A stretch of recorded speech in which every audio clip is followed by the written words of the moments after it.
नमस्कार दोस्तों। आज की इस वीडियो में हम बात करने वाले हैं राम मंदिर की पूरी कहानी।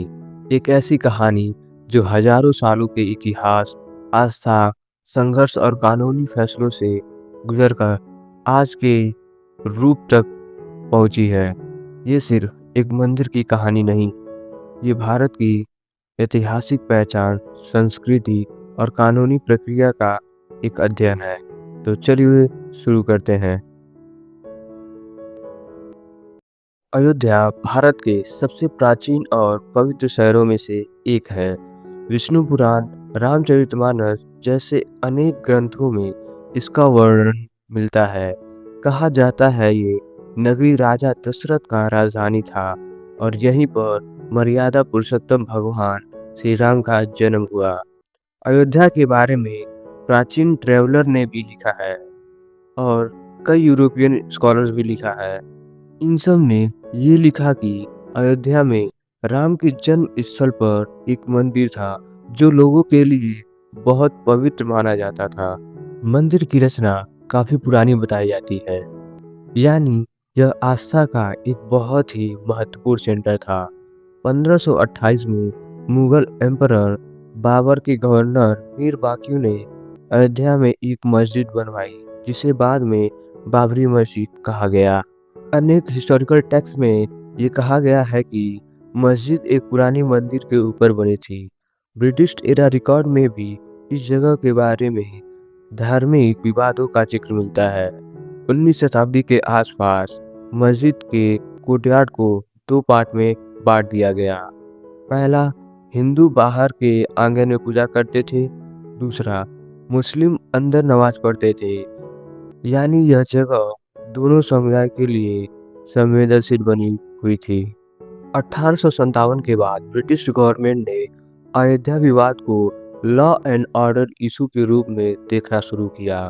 एक बाउंड्री बनाई गई, पर टेंशन कभी पूरी तरह खत्म नहीं हुई। फिर आता है 1949 का साल। एक रात मस्जिद के अंदर से रामलला की मूर्ति प्रकट हो गई। इसे हिंदू ने एक दिव्य चमत्कार बताया, बल्कि दूसरी तरफ मुस्लिम समुदाय ने इसे एक प्लान एक्ट बताया। गवर्नमेंट ने मस्जिद को लॉक कर दिया और इस जगह को विवादित क्षेत्र डिक्लेयर कर दिया। यह विवादित लीगल बैटलफील्ड में एंटर हो चुका था। 1949 से 1948 तक कई केस फाइल हुए। 1950 में हिंदू पक्ष ने पूजा का अधिकार मांगते हुए पहला मुकदमा किया। 1959 में निर्मोही अखाड़ा ने दावा किया कि ये क्षेत्र स्थल पारंपरिक देखभाल करता है। 1961 में मुस्लिम साइड से मस्जिद की ओनरशिप क्लेम की।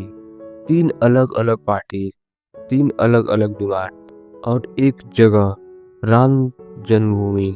1986 में डिस्ट्रिक्ट कोर्ट ने मस्जिद के गेट को हिंदुओं के लिए खुलवा दिया। यहीं से राम जन्मभूमि आंदोलन को राष्ट्रीय स्तर पर प्रगति मिली। अयोध्या एक नेशनल पॉलिटिकल इशू बन चुका था। फिर आया 1992 का साल। एक ये दिन आया जब एक बड़ा आंदोलन के दौरान बाबरी मस्जिद गिराई गई। इस घटना ने पूरे देश को हिला दिया। सांप्रदायिक तनाव बढ़ा और विवाद जटिल हो गए। इसके बाद मामला इलाहाबाद के हाईकोर्ट में पहुंच गया। 2003 में कोर्ट ने आर्कियोलॉजिकल सर्वे ऑफ इंडिया को खुदाई करने का आदेश दिया।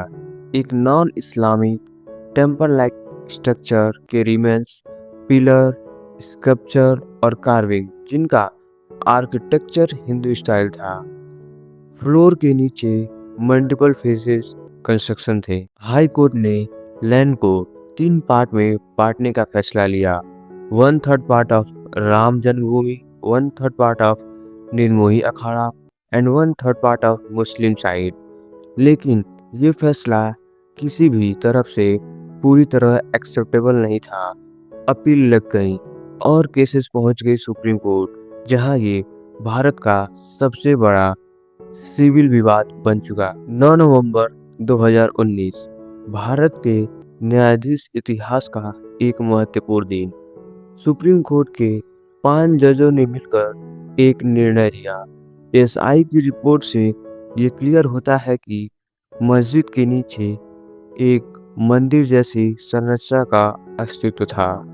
मस्जिद एक गैर इस्लामिक संरचना पर बनाई गई थी।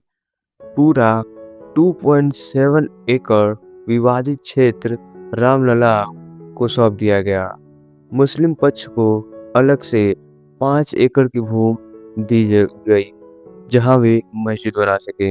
ये डिसीजन एक हिस्टोरिकल बैलेंस जजमेंट माना गया। निर्णय के बाद अयोध्या में भव्य राम मंदिर का निर्माण का कार्य प्रारंभ हुआ। 5 अगस्त 2020 में राम जन्मभूमि भूमि पूजन और शिलान्यास हुआ। मंदिर का डिजाइन नगरा आर्किटेक्चर में है, जिसमें 3 मंजिल, 992 पिलर्स, 44 दरवाजे और राजस्थान की पिंक सैंडस्टोन लगे हुए हैं। मंदिर का कैंपस पूरा 70 एकड़ से अधिक है। पूरे भारत के लोगों ने मंदिर के कंस्ट्रक्शन में भागीदारी निभाई। 22 जनवरी 2024 भारत की आस्था का एक महान दिन। करोड़ों लोगों ने लाइव देखा जब रामलला की प्राण प्रतिष्ठा हुई। अयोध्या एक भव्य दिव्य तीर्थ स्थल बन चुका था। सदियों का संघर्ष एक शांतिपूर्ण अंजाम पर पहुंच गया। सो दोस्तों, ये थी राम मंदिर के पीछे की पूरी 500 से अधिक सालों की कहानी, जिसमें आस्था भी, इतिहास भी, विवाद भी और एक डेमोक्रेटिक लीगल प्रोसेस भी है। अगर आपको ये वीडियो इन्फॉर्मेटिव लगा है तो चैनल को लाइक, शेयर, सब्सक्राइब जरूर करना। मिलते हैं नेक्स्ट वीडियो में। धन्यवाद।